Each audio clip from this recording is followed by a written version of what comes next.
ازيكم يا حبايبي، يا رب تكونوا بخير. كل سنه وانتم طيبين. عشان مولد النبي النهارده هنعمل مع بعض طريقه القشطه.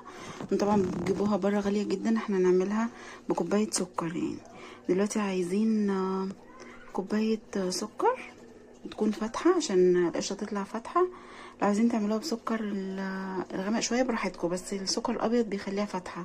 وعايزين معلقتين جيلاتين بودر، وربع مج ميه من الحنفيه، وعايزين عسل كلوكوز، وعايزين كمان زبيب وجوز هند، وعايزين رشة فانيليا او فانيليا سايلة زي كده. بس دي المقادير كده زي ما انتم شايفين. نزلنا السكر وعليه عسل الكلوكوز وعليه كمان رشة الفانيليا ورشة ملح، وحطينا عليهم كمان المية.